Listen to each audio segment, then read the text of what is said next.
I'm standing here in front of the gate, staring at 2 suitcases thrown on the ground like garbage. Like I'm garbage. My mum's voice still echoes in my head. Get out of my house. Get out now. You're not my daughter anymore.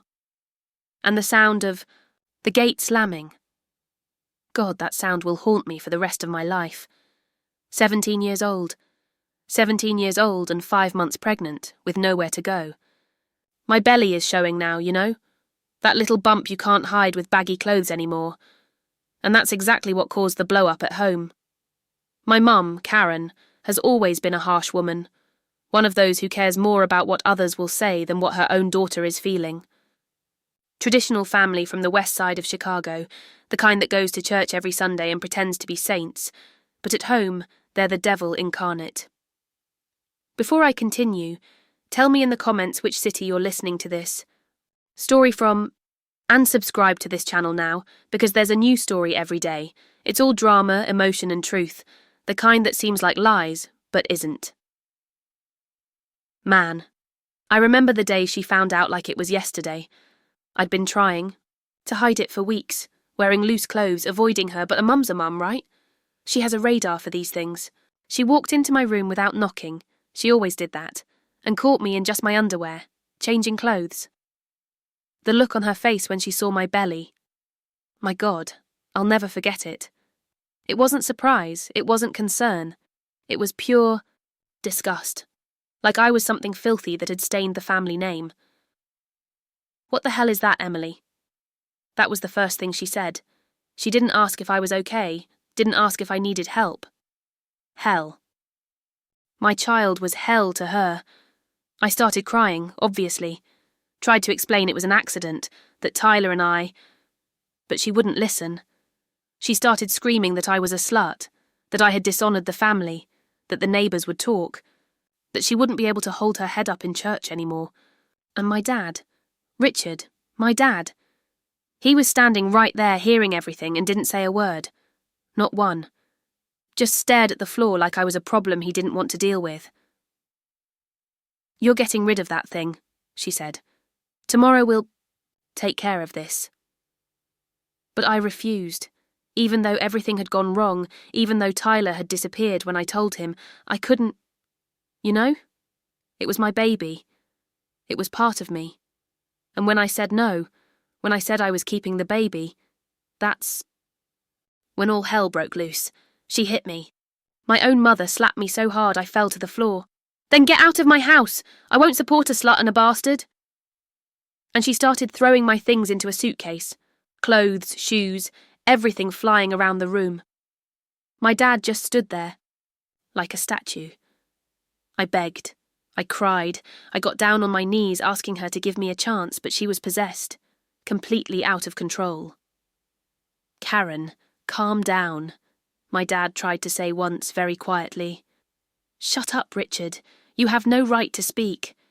You're the one who spoiled this girl. Then she turned to me. You want to play adult? Then go live like an adult, on the street. And here I am, on the street, with 2 suitcases and a 5-month pregnant belly. It's 8 o'clock on a Monday morning. The sun's starting to heat up, and I don't know where to go. Literally don't. No. My grandparents died when I was little. I don't have any close relatives, and my friends... Man, my friends all disappeared when they found out I was pregnant. It's amazing how people abandon you when you need them most. I grabbed my phone to call Tyler one more time. Blocked. The son of a bitch blocked me. The guy who said he loved me, that he'd always be there for me, blocked me when I needed him most. I tried calling from a payphone to his house. His mum answered and said he had gone away for a while, and that I shouldn't call anymore. Gone away. Like I was some contagious disease. I started walking through the streets of my own neighbourhood, dragging the suitcases. Everyone who passed by looked at me with disgust or pity. A pregnant teenager on the street with 2 suitcases. It's not hard to figure out what happened. I stopped at a park and sat on a bench. My belly hurt, my back hurt, and I was starting to feel hungry. I opened one of the suitcases to see what my mum had thrown in. Some clothes tossed in any which way, some shoes, my phone charger, and a picture of us, the family, that she must have thrown in by accident. We were at the beach. I must have been about 12. everyone smiling. My dad with his arm around my mum, me in the middle, all happy. It seemed like a lie that those people were the same ones who had thrown me out on the street. I cried until I had no more tears, and when I stopped crying, something strange happened. A rage started growing inside me, a rage I'd never felt before. How does a mother do this to her own daughter? How can she look at me pregnant and scared and call me trash? And my dad? How can he just stand there watching his own daughter being humiliated and not say anything? Night fell and I was still in the park. Some sketchy guys started showing up, some druggies, and I got scared. I tried to sleep on a bench but couldn't. Every hour someone would walk by, harass me, and I'd be terrified. My belly was stretched, uncomfortable, and the baby moved as if feeling my despair. On the second day, I tried going to a shelter. The line was huge, full of people in worse situations than mine. When it was my turn, the woman looked at my belly and said they had no space. "Pregnancy is complicated, honey. We don't have the facilities." Facilities for what, man? To give me a place to sleep? A basic thing any human being should have a right to. I went back to the park. My hunger was becoming unbearable. I asked some people for money, but most looked away. One old lady even said, "Girl, go get a job instead of making babies." Like I got pregnant for fun, like it was a hobby. On the way. Third day, I was desperate. I couldn't even cry anymore. It was like I'd dried up inside. I was sitting on the sidewalk in front of a health clinic, trying to gather courage to go in and ask for help, when a strong cramp hit me. It was so intense I lost my breath. My vision blurred, my heart raced, and I felt like I was going to pass. Out! The last thing I remember is a woman's voice. "Sweetie, are you okay? Hang in there. I'm going to help you." When I woke up, I was in a bed that wasn't mine, with a nice smell of food coming from the kitchen. The house was simple, old, but had a warmth I hadn't felt in a long time. On the walls were old photos, books scattered everywhere, and a feeling that here, in this place, people were cared for with love. "Hello, dear. How are you feeling?" The voice was sweet, careful. I turned and saw a woman in her mid-60s, grey hair tied in a loose bun, small but kind eyes. She had a cup of tea in her hand and a smile that seemed genuine. Where am I?" I managed to ask. "In my house. In Oakwood Heights. You fainted in front of the health clinic. I'm Mabel." She sat on the edge of the bed. "And you... what's your name?" "Emily." "Emily. Pretty name. And how far along is that little belly?" 5 months. She nodded, as if understanding the whole situation just by looking at me. "Are you hungry? I made some soup." Man, when she mentioned food, my stomach growled so loud even she smiled. It had been 3 days since I'd eaten almost nothing. She helped me up and took me to a small but organised kitchen. The soup was in a pot on the stove, and the smell, my God, the smell was of home, of care, of love. While I ate, and man, I devoured that soup like it was the last food on earth. She stayed by my side, not asking invasive questions, just observing, offering more when I finished the bowl. It was the first time in days I felt human, you know? Not a burden, not a problem, just a person who needed help. "Were you kicked out of your home?"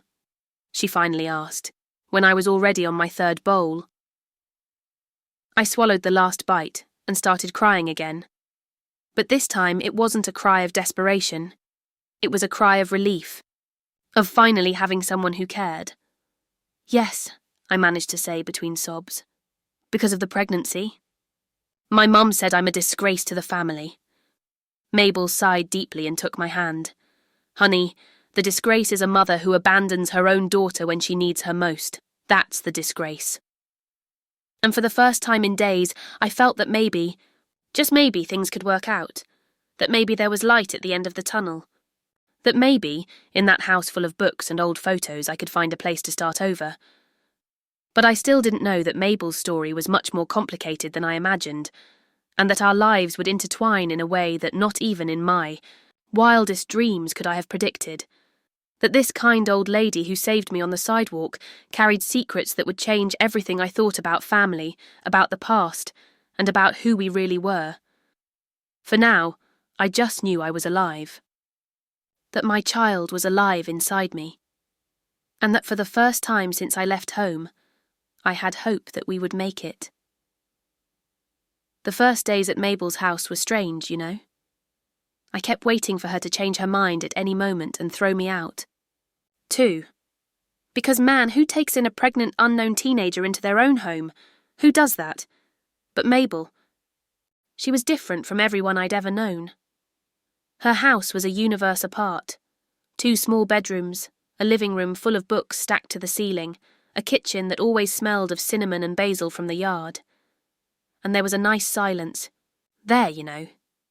Not that heavy silence of fights that filled my house, but a peaceful silence, of someone who had lived a lot and found tranquility in simple things.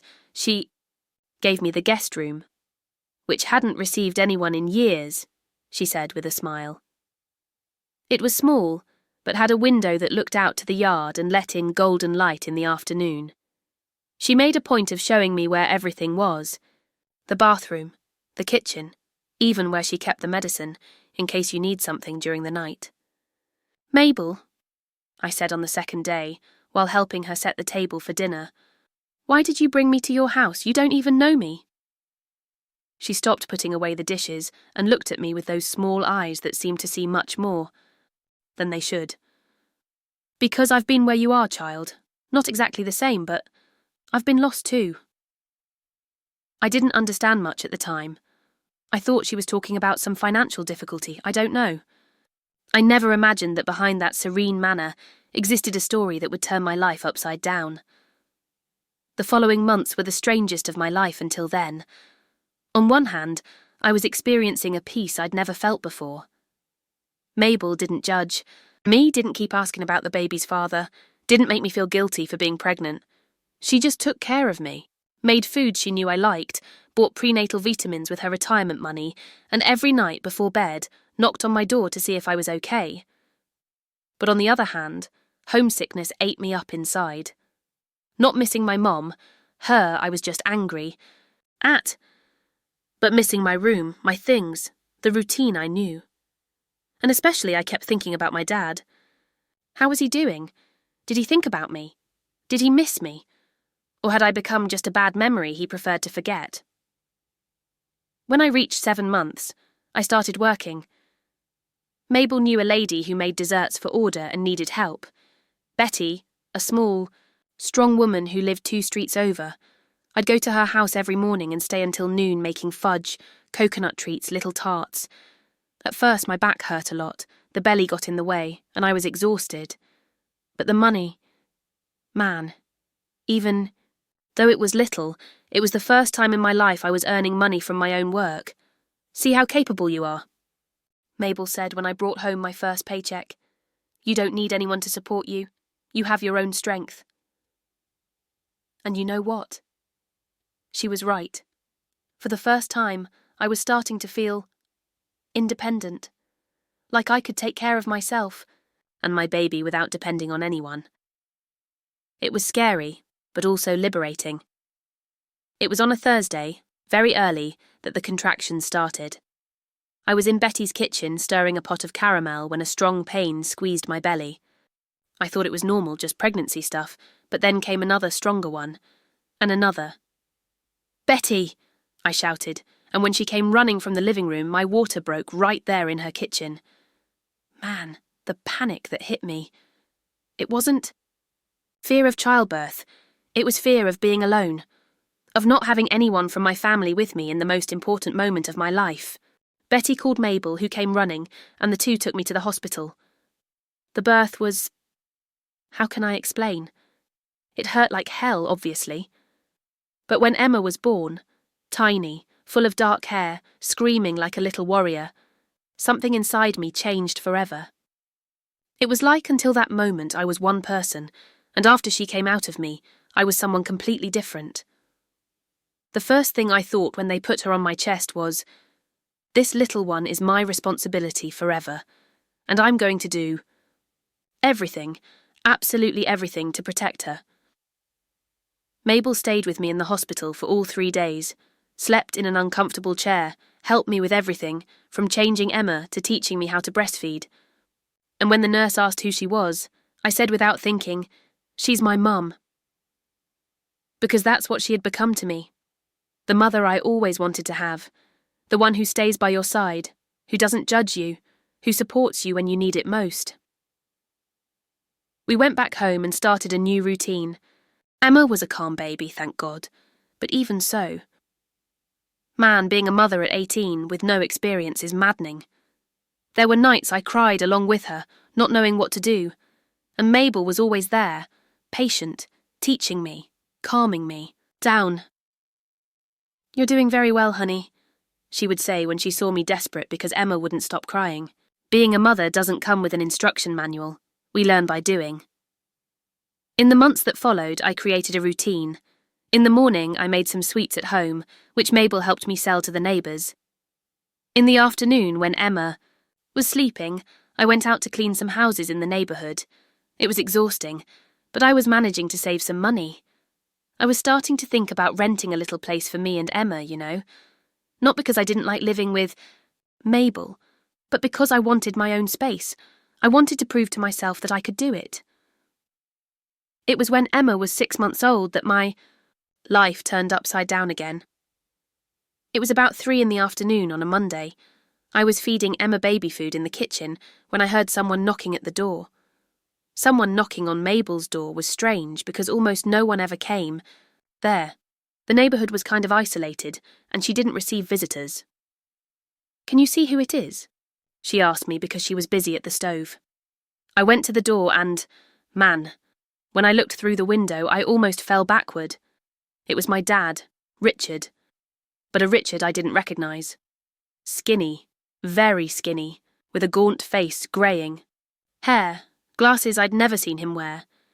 It looked like he'd aged 10 years in one. I stood there, not knowing what to do. Part of me wanted to run and open the door and throw myself into his arms. But another part remembered how he had stood there still, watching my mum kick me out of the house. "Emily." His voice came from the other side of the door. "Honey, I know you're there. Please let me talk to you." Mabel appeared behind me. "Who is it?"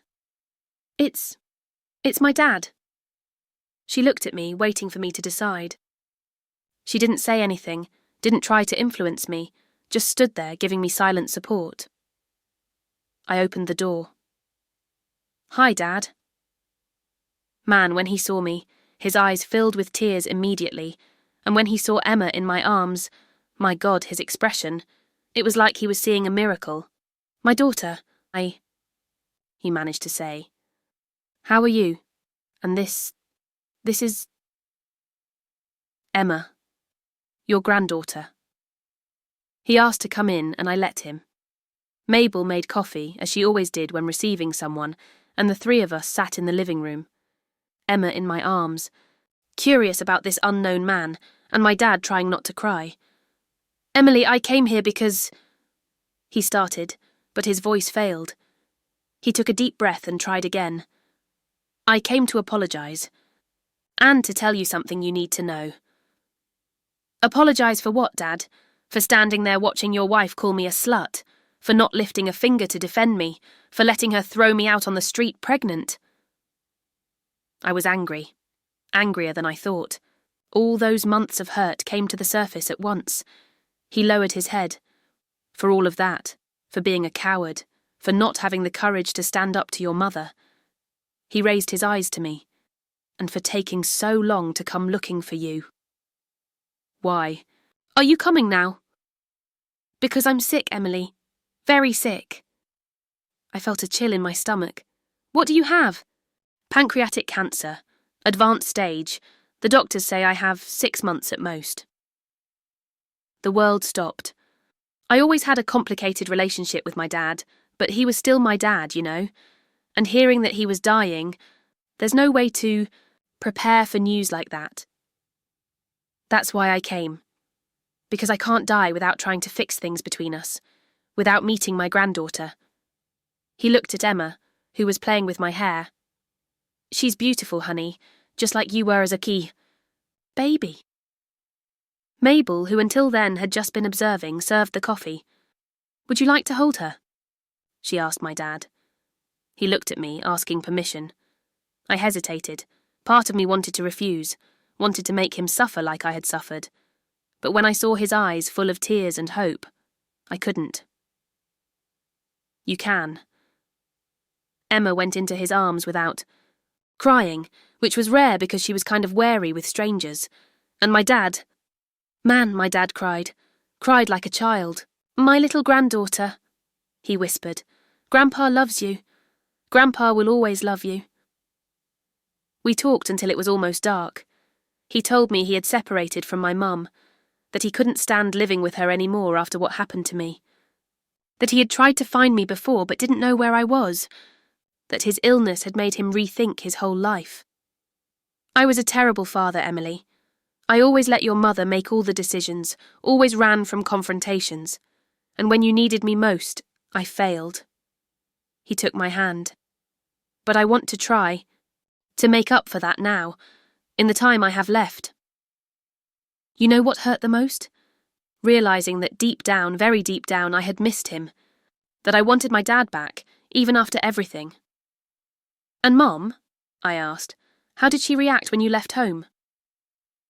She said if I came looking for you, I didn't need to come back. He sighed. So I didn't go back.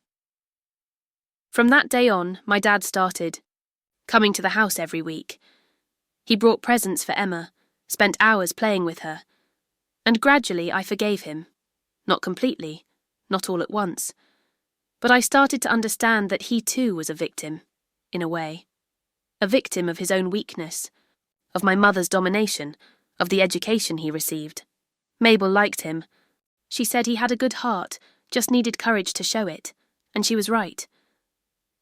When he was away from my mum, my dad was a different person, lighter, more affectionate, more human. It was during one of these visits that he said something that changed everything. Emily, I want to leave. Part of my inheritance to you and Emma. It's the least I can do after failing you so much. I was speechless. Inheritance. I had never stopped to think about that. But does Mum know about this? No, and she won't know until I die. But honey. He looked at me seriously. Your mother won't accept this quietly. When she finds out, she'll try to prevent it any way she can. You need to be prepared. At the time, I thought he was being dramatic. How was she going to try to prevent it? It was my right, it was Emma's right. But later I understood that I had completely underestimated my mother's capacity for cruelty. Because what I didn't know was that she already knew everything, that she was planning a revenge that would almost destroy me, and that the battle to come would be much worse than anything I had already been through. But for now, I was happy. My dad had come back into my life, Emma was growing healthy, I was managing to support myself, and Mabel continued to be my safe harbour, my mother by heart. If I had known what was coming, maybe I would have enjoyed those moments of peace more, because a storm was coming, and this time it would try to take everything I loved most. 3 months after my dad's first visit, I thought I had finally found my peace. Emma was starting to crawl, grabbing onto furniture and drooling everywhere. My dad came every week, brought toys, spent hours on the floor playing with her. And Mabel? Man, Mabel had become my real family. She was the one who calmed me down when Emma cried all night. She was the one who helped me with work. She was the one who made me feel that I wasn't alone in the world. I was even thinking about expanding the dessert business, you know. I had secured some regular customers in the neighbourhood, and Betty had proposed a partnership. For the first time in my life, I was making plans for the future. Plans that included Emma and me growing together, with dignity, with honest work. But then came the day that changed everything. It was a Tuesday morning. Emma was in Mabel's arms, eating mashed banana and making that nice mess that babies make, when someone knocked on the door. But it wasn't a normal knock. It was a dry, authoritarian knock, the kind that makes you know whoever is on the other side didn't come for a friendly chat. "Who could that be?" Mabel murmured, passing Emma to me. I went to the door and looked, through the window. And man, my heart stopped. It was her. Karen, my mother. But she wasn't alone. There was a man in a suit next to her, carrying a black briefcase. Lawyer. He had the face of a lawyer. "Emily, open this door now." Her voice cut through the wood like a blade. "I know you're in there." I was paralysed. Emma started crying in my arms, as if she had felt my tension. Mabel came close to me. "Is that your mother?" "Yes, and she brought a lawyer." Mabel frowned. "A lawyer for what?" I didn't answer because I didn't know either, but I was sure it wasn't anything good. "Emily, either you open this door or I'll call the police," Karen shouted again. I took a deep breath and opened the door. Man, when I saw her there in front of me after almost 2 years, it was like being punched in the stomach. She was different, thinner, more bitter. Her eyes had a coldness I didn't remember seeing before. And when she looked at Emma in my arms, it wasn't with a grandmother's affection. It was with, I don't know, as if Emma were an object she wanted to take for herself. "So this is what you've become," she said, looking me up and down. "A parasite? Living off old women?" I felt the anger rising. "I work, Mum, I support myself." "Work?" She laughed, but it wasn't a laugh of joy. It was a laugh of scorn. "Making little desserts?" "That's not work, Emily, that's child's play." The lawyer cleared his throat beside her, a short, bald man with small glasses and a face that wouldn't smile even if paid to. "Mrs. Karen, let's go in and resolve this." "Resolve what?" I asked. "May." "I come in?" Karen didn't wait for an answer. She walked past me and entered the living room, followed by the lawyer. Mabel stood there watching everything, with an expression I had never seen on her face. It was as if she had recognised something. "Sit." "Down." Karen pointed to the sofa, as if she owned the house. "We need to talk." "If you came here to humiliate me again, you can leave right now," I said, still holding Emma. "I came here," she said, taking some papers from her purse, "because I found out your father is planning to leave part of his inheritance to you." I froze. How did she know? "So, what problem do you have with that?" "The problem is that you're not fit to raise a child. Just look at how you live." She pointed to Mabel's house as if it were a slum. "No home of your own, no education, no profession, depending on the charity of others." "I don't depend on charity. I help Mabel with the house expenses." "What? Expenses?" She laughed again. "With what money? What you earn selling fudge?" The lawyer opened his briefcase and took out more papers. "Ms. Emily, we're here to inform you that my client, the paternal grandmother of the minor Emma, is requesting custody of the child." I felt the world collapse beneath my feet. "What do you mean, custody? She's my daughter." "She's your daughter, but you're not fit to raise her properly," the lawyer continued in that monotonous voice of someone who has memorised the text. "Inadequate housing, insufficient income, questionable social environment." Questionable social environment? I was starting to shake with anger. What questionable social environment? Karen stood up and pointed at Mabel, who until then had just been observing. "Who is this woman? Do you know anything about her past? About who she really is? You let a stranger take care of your child." "Mabel took care of me when you threw me out on the street." "I didn't throw you out. You chose to leave home." Man, the nerve of this woman. "I chose? You kicked me out. You said I wasn't your daughter anymore. Because you disobeyed. Because you dishonoured the family. And now you want me to let my granddaughter grow up in this environment?" Emma was crying in my arms. All that shouting, all that tension was scaring her. Mabel approached and held. out her arms. Let me calm her down. But Karen was faster. No, no one is going to touch my granddaughter. Your granddaughter, I exploded. Where were you when she was born? Where were you when she had a fever? Where were you when I spent nights awake taking care of her? I was taking care of my life, while you were playing house with this stranger. Mabel, who until then had stayed quiet, took a step forward, and for the first time since I'd known her, I saw anger in her eyes. You have no right to come into my house and offend anyone. Karen looked at her as if she were seeing an insect. I'll say whatever I want, and you, who are you anyway? A lonely old woman who takes advantage of vulnerable girls. Mom! I shouted. Stop that! Stop nothing. I researched her. Mabel Carter, 68 years old, widow, no children. Suspicious, isn't it? A woman with no family who suddenly takes in a pregnant teenager. The lawyer shuffled the papers. We have here a preliminary report questioning the suitability of this environment for a child. What report? Who made this report? Social worker from the court, he answered, at the request of the petitioner. Karen smiled, a cold, calculating smile. Emily, you have two options. Either you hand Emma over to me willingly, or I take her in court, and I guarantee you I'll win. You're crazy if you think I'm going to hand my daughter over to you. Then, we'll see each other in court. She headed for the door, followed by the lawyer, but before leaving she stopped and looked at Mabel. And you, I'm going to find out everything about you. I'm sure there's a lot hidden there.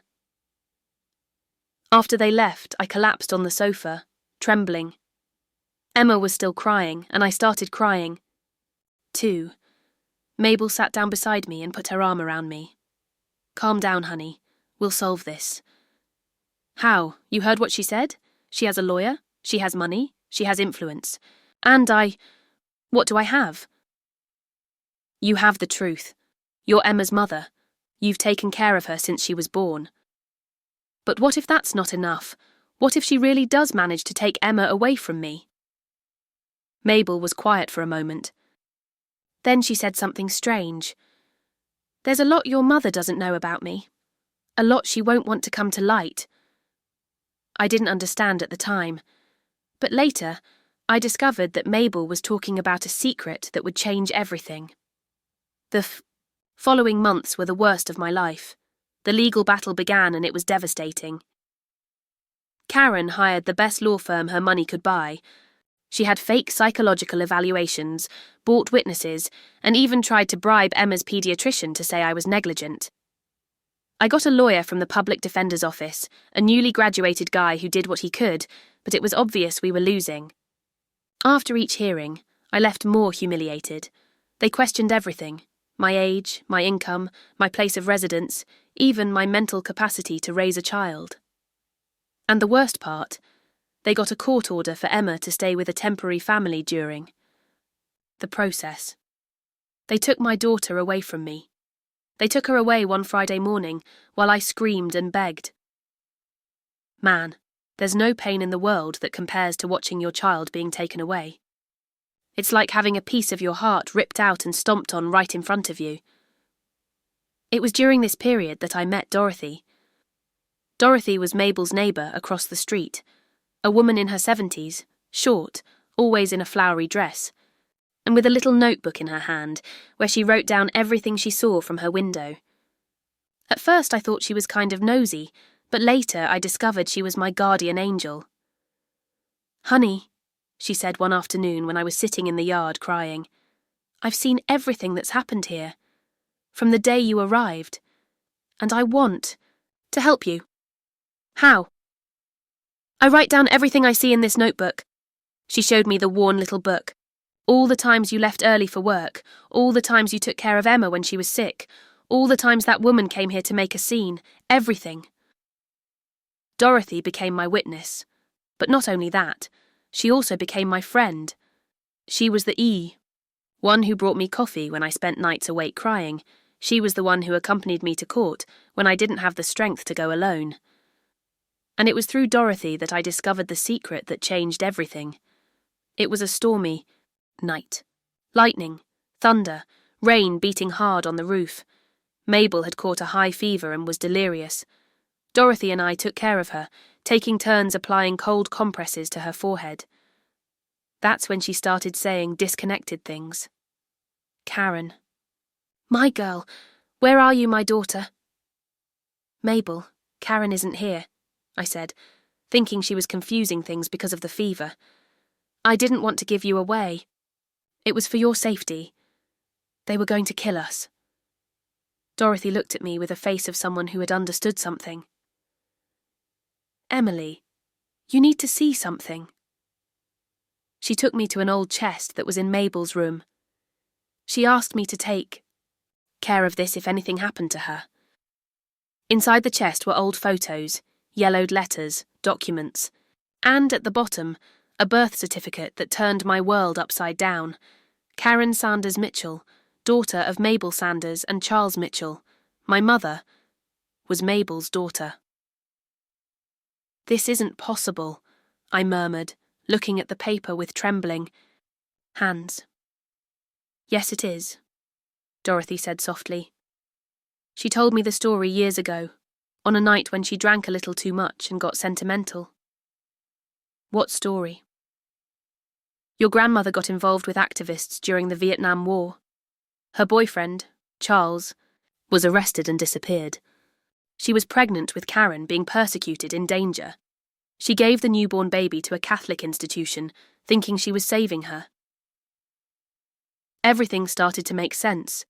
The way Mabel had taken me in, as if she had seen in me a second chance. The way she looked at Emma, as if she were the most precious thing in the world, the way she reacted when she saw Karen that day. Does Karen know this? No, she never knew.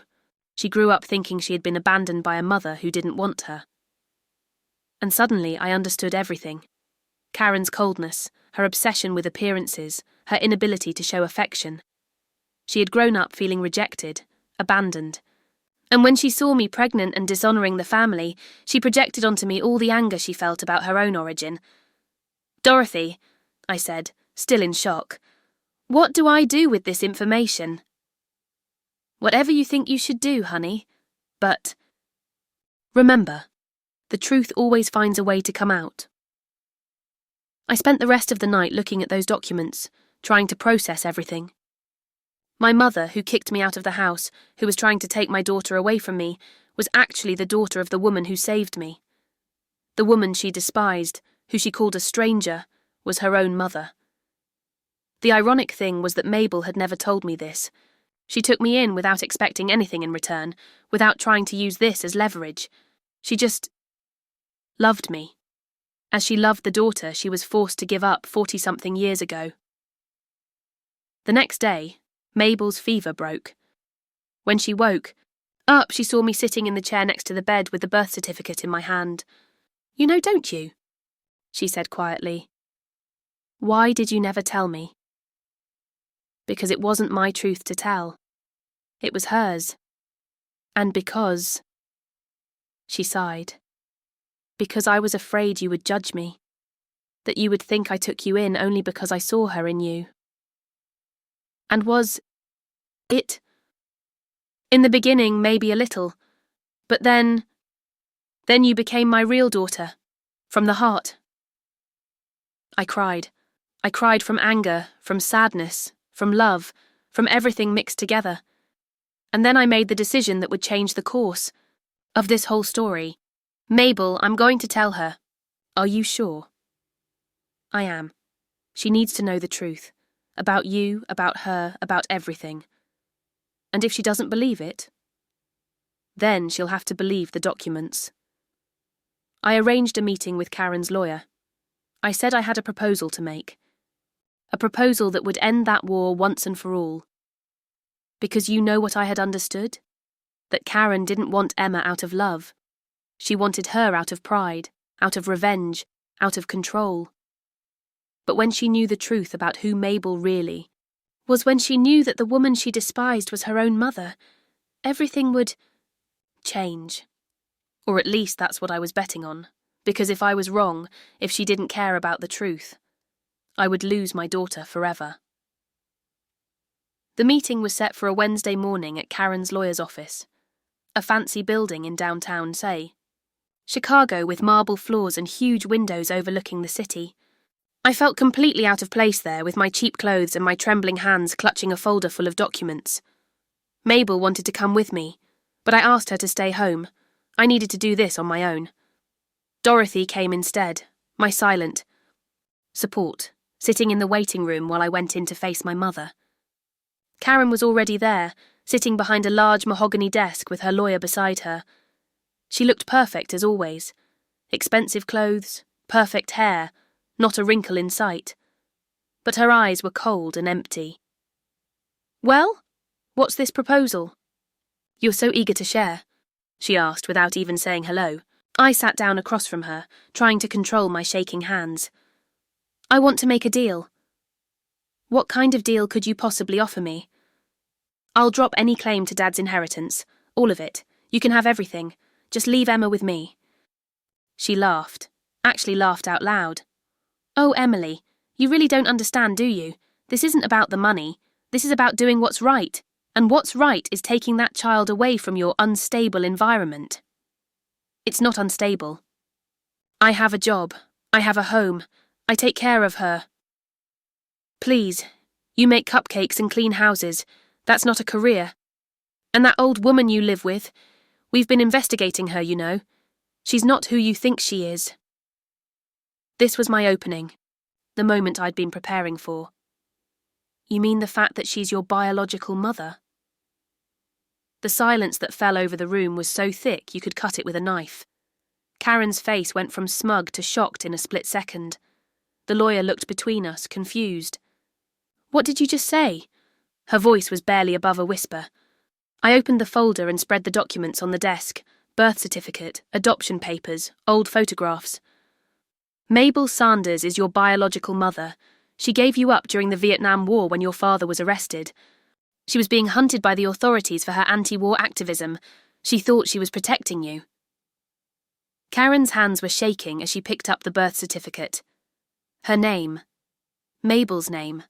Her face had turned chalk white. "This is a lie. A desperate, pathetic lie."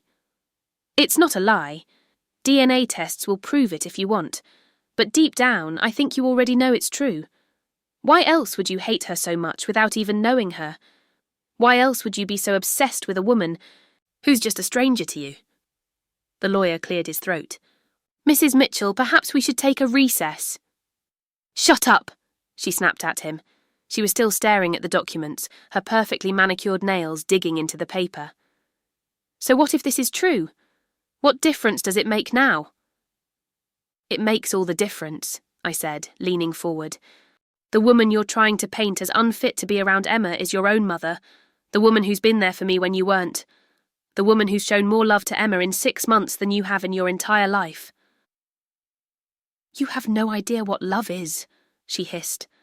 "You're just a child yourself." "Maybe, but I know that love isn't throwing your daughter out on the street when she needs you most. Love isn't trying to steal her baby out of spite.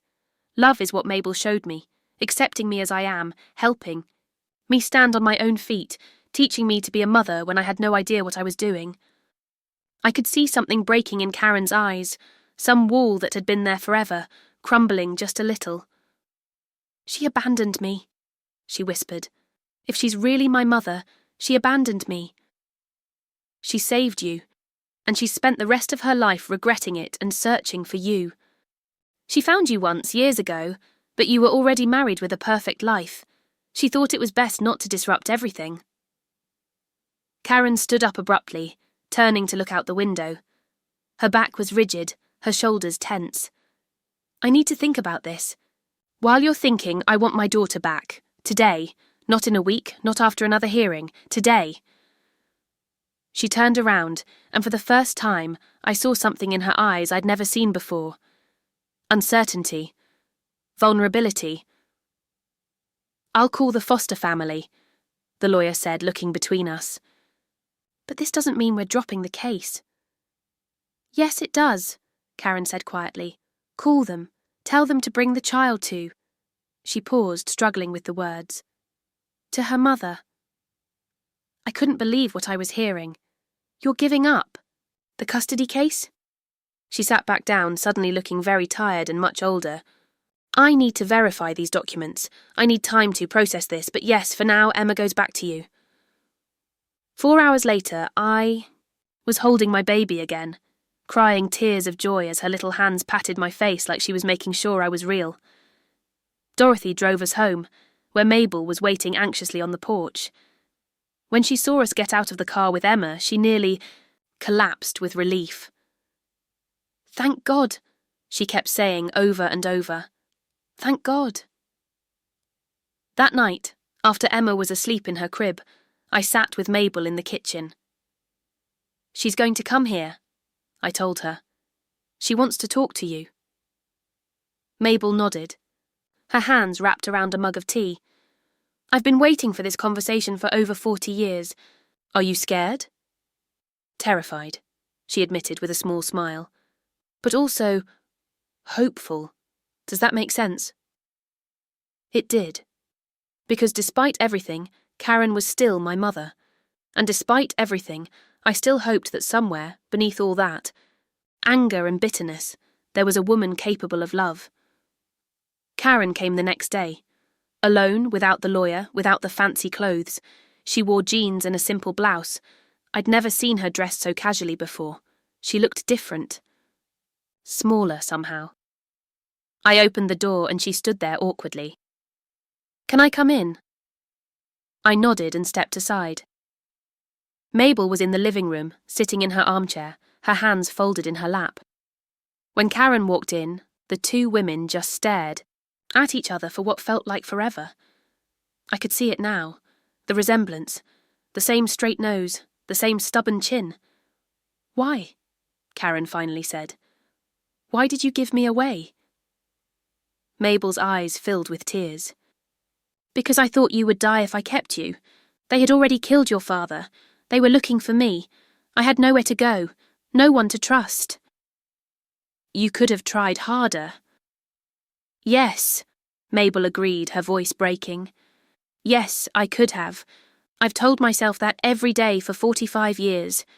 I made a choice out of fear, and I've regretted it every moment since. Karen sat down on the edge of the sofa. Did you ever look for me? From the moment I could. It took me years to find you. By then, you were already grown up, already had a family of your own. I watched you from a distance. You seemed happy. I didn't want to disrupt your life with my ghosts. And then you found Emily. I didn't know who she was when I found her on that sidewalk. I just saw a girl who needed help. It wasn't until later, when she told me her name, her parents' names. I couldn't believe it. The universe had brought my granddaughter to me. Karen looked at me, then back at Mabel. So you took her in because she's my daughter? Because she's your blood? At first, maybe. But then I took her in because she's Emily, because she's brave and kind and determined, because she needed someone to believe in her when the whole world had turned its back. Emma started crying in the other room. I got up to get her, and when I returned with her in my arms, Karen was sitting closer to Mabel. They weren't touching, but the space between them seemed less vast. May I? Karen asked, holding out her arms for Emma. I hesitated, then passed my daughter to her. Emma looked at Karen curiously, then grabbed a strand of her perfectly styled hair and pulled. Instead of getting angry, Karen laughed. A real laugh, not the cold one I was used to. She's strong, she said, sounding almost proud. Like her mother, Mabel said, looking at me. Like both her mothers, Karen corrected, her eyes meeting mine for a moment. It wasn't forgiveness. It wasn't reconciliation. It was just a moment, a small crack in the wall of hurt and anger that had divided our family for so long, but it was something, a beginning. That night, after Karen left, promising to return the next day, I sat on the porch swing with Emma, sleeping against my chest. Mabel came out and sat beside me. You did a brave thing, she said. Facing her like that, I was terrified. But I kept thinking about Emma, about how I'd do anything to protect her. Is that how you felt when you gave Karen up? Every day since, she said softly. Every single day.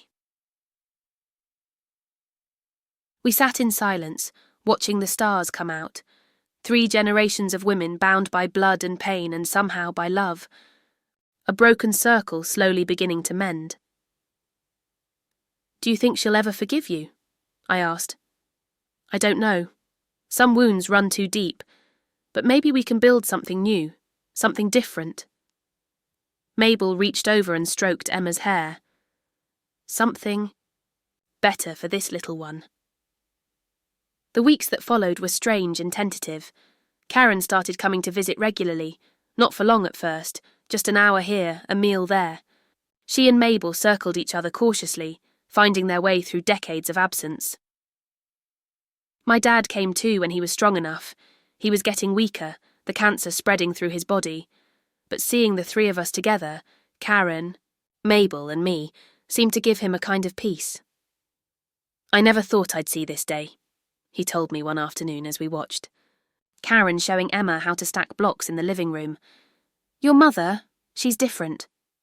She was. The Ice Queen was thawing slowly but surely. She smiled more. She listened more. Once I even caught her and Mabel looking through old photo albums, their heads bent together over images of a past they were trying to piece together. It wasn't perfect. We still argued. Karen still had moments of her old controlling self. I still had moments of resentment and anger, but we were trying. All of us were trying. When my dad died that winter, we stood together at his funeral, me holding Emma, Karen holding my hand, Mabel standing beside us, a united front against grief. The neighbours whispered, "Of course." The gossip spread through. Church circles like wildfire. But for once, Karen didn't seem to care what people thought. Let them talk, she said, surprising me. Family is what matters. Family. Such a simple word for such a complicated thing. 6 months later, I moved out of Mabel's house into a small apartment of my own. Karen helped me find it, not too expensive, close enough to walk to Mabel's, with a little yard where Emma could play. I was making better money now. Karen had helped me turn my dessert business into something more official, with proper packaging and a website and everything. You're good at this, she admitted one day, as we filled orders together in my tiny kitchen. You have a talent. Coming from her, it was like winning an Olympic gold medal. Mabel came over every day, sometimes staying late into the evening, telling stories and singing songs to Emma. And sometimes Karen would be there too. The 3 of us sharing a meal, sharing stories, building new memories to replace the painful ones. On Emma's 2nd birthday, we had a party in my little yard. Dorothy was there, and Betty, and some of the neighbours who'd become friends. My dad's sister came from Michigan, bringing cousins I barely knew. And in the middle of it all was Emma, covered in cake frosting, laughing as she was passed from lap to lap, surrounded by love. Later, when everyone had gone and Emma was asleep, I found Karen and Mabel sitting on my back step, sharing a bottle of wine. Room for one more? I asked. They moved apart, making space for me between them. We sat there in the warm summer night, not saying much, just being together. We're quite the trio, aren't we? Mabel said finally. The abandoned, the abandoner, and the one who refused to abandon. Which one am I? I asked. The brave one, Karen said, surprising me. The one who broke the cycle. I leaned my head on her shoulder, feeling her stiffen for a moment before relaxing. On my other side, Mabel's hand found mine. 3 generations of women, learning to be a family again, learning to forgive, to heal, to love better than we had before. It wasn't the end of our story, not by a long shot. We still had hard days ahead, old wounds that would reopen, new challenges to face. But sitting there between my mother and my grandmother, with my daughter